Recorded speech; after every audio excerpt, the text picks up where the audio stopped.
Toi aussi, tu repousses pendant 3 mois cette facture qui te prendrait à peine 2 minutes à faire? Eh bien, cette vidéo, elle est faite pour toi.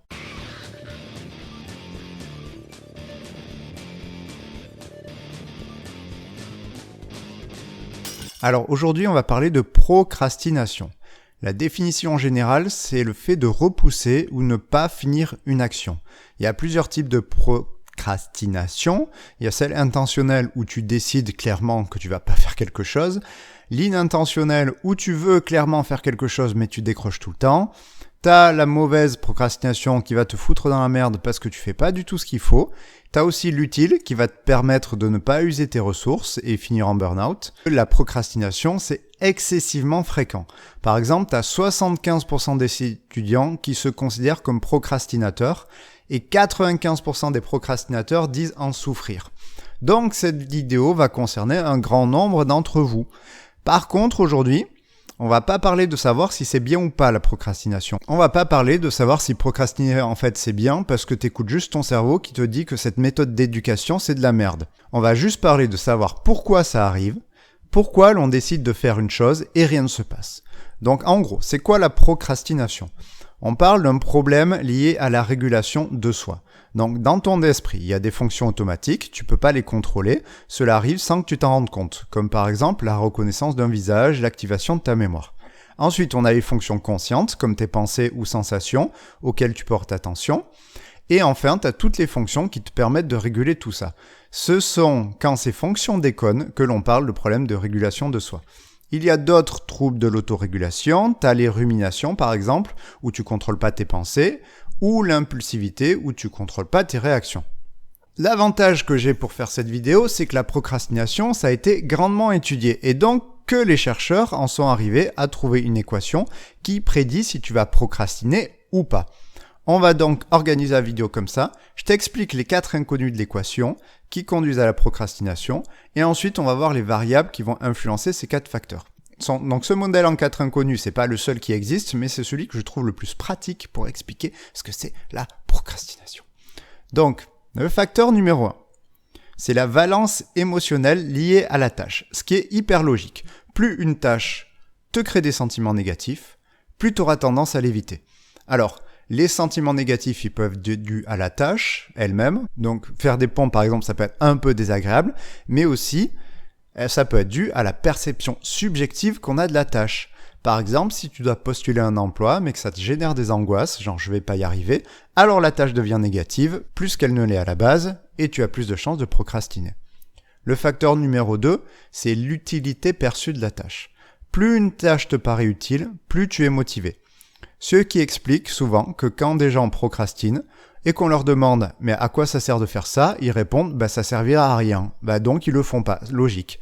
Alors je parle d'utilité perçue, parce que des fois c'est difficile de juger si une action elle est utile, objectivement parlant. Des fois elle te semble utile mais en fait elle est pas pour ton cerveau. Des fois elle est utile mais en fait tu t'en rends pas compte. Donc le facteur numéro 3, c'est la latence entre l'effort lié à la tâche et la récompense. L'idée, c'est que ton cerveau, il préférera toujours un retour rapide de tes actions à un retour différé. T'imagines alors l'état de ton cerveau quand tu dois étudier un texte pour potentiellement avoir le métier qui te plaît dans 5 ans. On comprend alors la procrastination d'un étudiant. Des chercheurs vont assez loin pour postuler que si les politiques sont incapables de prendre des décisions sur le long terme, c'est que naturellement, nous procrastinons les actions dont le bénéfice est trop lointain, l'humanité est donc foutue. Voilà. Le facteur 4, c'est la tolérance de la personne à l'effort et la tolérance à l'attente entre l'effort et la récompense. Là, ici, la difficulté, souvent, c'est d'identifier l'effort que l'on fournit. Car des fois, on ne se rend pas compte que des actions nous demandent des ressources. Par exemple, ils ont fait une expérience où ils disaient aux gens « tu vas devoir marcher une certaine distance et tu as 2 choix. Soit tu portes un seau d'eau dès le départ, ou tu le ramasses en chemin plus tard. » Eh bien, les gens, ils ont tendance à choisir la première solution, c'est-à-dire à prendre le seau de suite. Ça paraît idiot parce que tu te dis, mais oui, mais ils vont faire plus d'efforts en portant le seau plus longtemps. Mais en fait, rien que le fait de devoir penser à prendre le seau plus tard est un effort plus important que de porter le seau pour la plupart des gens. La charge mentale de chacune de tes actions, c'est une source d'effort que beaucoup de gens ne prennent pas en compte quand ils mettent en place des actions. Et donc, à partir de ces 4 inconnus, tu peux déjà analyser énormément de situations où tu procrastines. avec les questions suivantes. Est-ce que la tâche, elle n'est pas trop difficile à supporter pour toi? Est-ce qu'elle a vraiment une utilité? Est-ce que la tâche, elle va pas être utile dans trop longtemps pour ton cerveau? Et est-ce que tu es capable de supporter l'effort et l'attente liés à la tâche? Si tu procrastines, il y a de très fortes chances que la réponse à une de ces questions soit non. Et afin de comprendre encore mieux ton cas de procrastinateur, on va identifier encore plus de facteurs qui vont jouer sur ces facteurs principaux. Alors, il y en a des centaines, découverts par les chercheurs, on va pas tous en parler. Je te donne quelques exemples selon le domaine. Je te mets par contre en description les articles qui en font la liste et je vais essayer là de les regrouper par catégorie. Donc, première catégorie, c'est ta personnalité qui va jouer énormément sur ta procrastination. On remarque par exemple qu'une faible estime de soi joue sur tes actions. Si tu penses que tu as peu de chances d'y arriver à faire une action, tu joues sur la tolérance à l'effort, tu joues sur les sentiments négatifs liés à la tâche et tu réduis fortement les chances d'initier l'action. Pareil pour la peur de l'échec, qui va inhiber fortement tes comportements. Si le risque que tu prends dans ton action est énorme, parce que tu risques de te prendre un mur dans la gueule parce que tu supportes pas l'échec, la valence de l'action est très négative et donc tu te lances pas. La peur de l'échec peut même se transformer en auto-sabotage. Par exemple, la personne a la peur, donc elle fuit l'action. Et ensuite, le problème, c'est qu'elle va essayer de rationaliser sa fuite, par exemple en disant « Non, mais en fait, c'était pas si important de faire ça ». Ce qui augmente la procrastination, puisque du coup, la personne baisse l'utilité perçue de la tâche, et donc elle s'enfonce en ne fonçant rien, mais en essayant de protéger son estime de soi, ce qui l'amène à s'enfoncer encore plus. Ça ressemble aux personnalités évitantes qui tentent de fuir le négatif. Tu comprends que ça en fait donc de gros procrastinateurs, car ils vont plutôt se diriger vers des activités plaisantes, plutôt que les négatives et qui demandent un effort. Alors là, on a parlé surtout des traits anxieux, mais aussi tu as des traits liés à l'extraversion qui posent problème, comme l'opposition. Comment tu fais pour faire procrastiner un rebelle? Tu lui dis de faire un boulot dans les dates. Du coup, ça devient négatif pour lui, il le fera moins. Si tu lui donnes pas les dates, par contre, il le fera beaucoup plus facilement. Ça a l'air complètement con, mais tu trouveras des articles scientifiques qui parlent de cette attitude. Autre domaine potentiellement problématique, c'est les autres fonctions de régulation, comme l'impulsivité et le contrôle de la pensée. Des problèmes de contrôle de la pensée, ce sont des problèmes comme les ruminations ou les rêveries intempestives. On va prendre la rumination par exemple. Elle ne crée pas de procrastination directement. C'est pas parce que tu tournes en boucle sur un sujet que tu fais rien. Tu peux très bien passer l'aspirateur en tournant en boucle sur un sujet. Par contre, si tes ruminations tournent autour de la négativité envers toi, genre par exemple je suis nul ou je devrais pas procrastiner, alors tu détruis l'impression que tu es capable de faire la tâche et de faire des efforts et donc tu augmentes les chances de procrastiner. Un autre lien est que la rumination détruit tes ressources mentales, parce que ça te prend de l'énergie de ruminer et donc diminue tes capacités à faire des efforts ailleurs. Pour l'impulsivité, elle viendrait te faire procrastiner car un des aspects de l'impulsivité, c'est la plus forte réaction aux sentiments négatifs.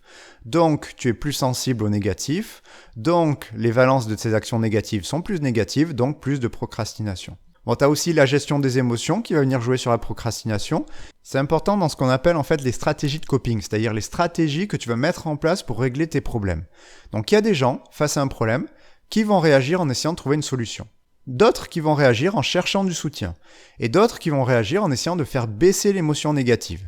Eh bien, les derniers seront plus procrastinateurs, car la tolérance au négatif qui crée la tâche est faible, ils vont donc plutôt aller jouer à la console au lieu de faire la facture, alors qu'une personne qui va chercher du soutien face à un souci ira plutôt demander comment faire la facture. Ou une personne qui est orientée vers la recherche de solutions ira plutôt sur internet chercher un tuto pour faire sa facture. Et enfin, pour finir avec la masse de facteurs, tu as des facteurs tout bêtes, tout cons, comme le renforcement positif de la procrastination. Par exemple, tu fais tout au dernier moment.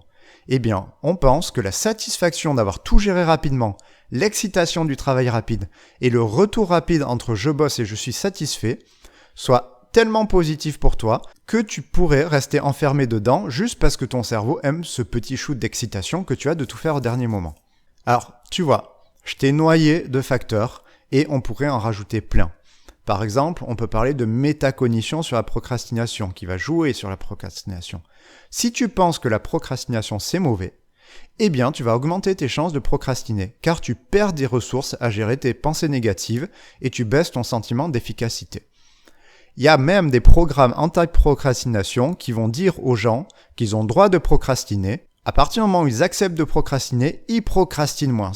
Donc l'intérêt que j'ai personnellement de noyer dans tous ces facteurs, c'est pour que tu vois que le facteur volonté dans la procrastination, il sert quasi à rien. Tu procrastines pas parce que tu n'as pas de volonté, tu procrastines parce que ton cerveau fait un calcul coût-bénéfice d'un acte et juge qu'il est négatif. Et des fois, ton cerveau calcule comme de la merde, soit en te disant « mais non, on s'en fout, paie pas ta facture, joue à la console, tu vas voir, tu seras plus heureux », alors ça va te foutre dans la merde, et des fois, il va te dire « ouais, c'est bon, vas-y, fais ce que tu as à faire, alors que tu es en plein burn-out et que tu vas finir en arrêt maladie ». Donc l'important, c'est pas d'essayer d'être volontaire, l'important c'est de comprendre le calcul que fait ton cerveau et essayer de le modifier. Évidemment, ça se fait plus ou moins facilement, car par exemple, si ton problème, c'est que tu sais pas faire une facture, bon, ça sera réglé vite, tu demandes à quelqu'un comment on fait, ça augmente ton sentiment d'efficacité et tu procrastineras moins. Si la procrastination de ton ménage est due à la valence négative du balai, que tu détestes, bon, ça sera réglé plus facilement parce que tu suffit de mettre des conférences intéressantes ou de la musique à écouter, ou les anges de la télé-réalité sont ton choix, bref, un truc que t'aimes, et du coup, tu procrastineras moins parce que quand tu balayeras, parce que la valence négative du balai sera moins forte parce que tu fais un truc que t'aimes à côté. Et par contre, t'as des cas de procrastination qui vont être vachement plus longs à traiter. Par exemple, si le manque de confiance en toi vient de la maltraitance, ça va être vachement plus long à changer qu'avec juste une musique de fond.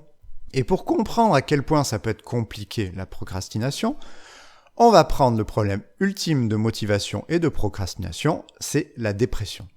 Si tu veux, tu as déjà une vidéo dessus, mais là, on va aller un peu plus en détail sur le manque de mouvement d'un dépressif. Donc, on prend une personne qui avait son boulot, qui est tombée en dépression, et ça fait 6 mois d'arrêt maladie. Donc, première chose, la personne, elle était au sommet de sa vie.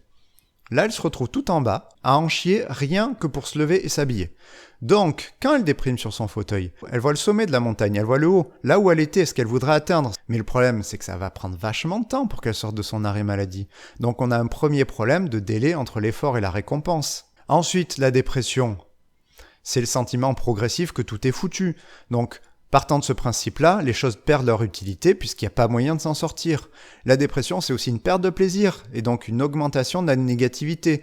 Donc, plus aucune action ne devient plaisante et tout a une valence négative. Et enfin, le dépressif, il passe tellement d'énergie à ruminer qu'il n'en a plus pour agir. Il a perdu son estime de lui, a son cerveau qui se fait bouffer tout le temps et qui perd en capacité cognitive. Donc, tout demande plus d'énergie. Tu comprends alors que le dépressif finisse par ne plus rien faire, car les 4 facteurs qui vont jouer sur la procrastination pèsent négativement dans la balance. Et en fait, il y a une thérapie qu'on utilise pour les dépressifs, c'est la thérapie d'activation comportementale, dont le but est effectivement d'arrêter de procrastiner pour pouvoir relancer la machine. Ce qui fait que par exemple, on segmente la vie de la personne pour arriver à se motiver avec des objectifs simples et ne pas voir le haut de la montagne. Genre déjà se lever, ça serait pas mal. Bref, on s'intéresse plus au sommet, mais on voit la vie marche par marche pour motiver son cerveau à se bouger en réduisant la distance effort récompense. Ensuite, on essaie de trouver de l'utilité aux actions en se basant sur la montagne qu'il veut gravir et sur ce qui est important pour lui. Mais on équilibre aussi avec des activités de plaisir pour retrouver des sensations positives. Et enfin, on s'assure que le patient regagne en fierté, car si ça ne change pas le sentiment négatif qu'il a de lui-même, ça ne sert à rien d'agir. Donc cette thérapie, elle est beaucoup utilisée chez les dépressifs moyens sévères, et beaucoup de programmes de procrastination en sont inspirés. Alors je suis désolé, je ne peux pas te donner actuellement parce qu'on n'a pas assez de retours sur les thérapies pour savoir des thérapies vraiment très très efficaces dans la procrastination.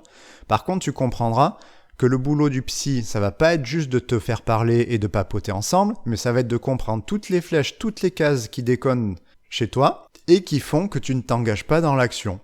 Et des fois, même, tu découvriras que c'est peut-être bien de ne pas s'engager dans l'action parce que tu es en train de t'engager dans une voie de merde et que la procrastination, c'est peut-être ton cerveau qui dit « mais en fait, c'est pas fait pour toi ce que tu es en train de faire ». Donc, résumé principal, la volonté, on s'en tape. L'important, c'est de comprendre ce que fait ton cerveau et les messages qu'il veut t'envoyer quand tu n'es pas en train de faire quelque chose. Si tu veux plus d'infos sur la procrastination, vu que ça a été étudié, je t'ai mis plein de références dans la description et je te mets aussi quelques livres en français qui te donnent des astuces pour arrêter de procrastiner et justement modifier ces 4 petits facteurs qui vont jouer sur la procrastination. Maintenant, si tu veux plus d'informations sur d'autres problèmes psy, tu as plein de petits liens qui vont s'afficher ici. Bonne journée!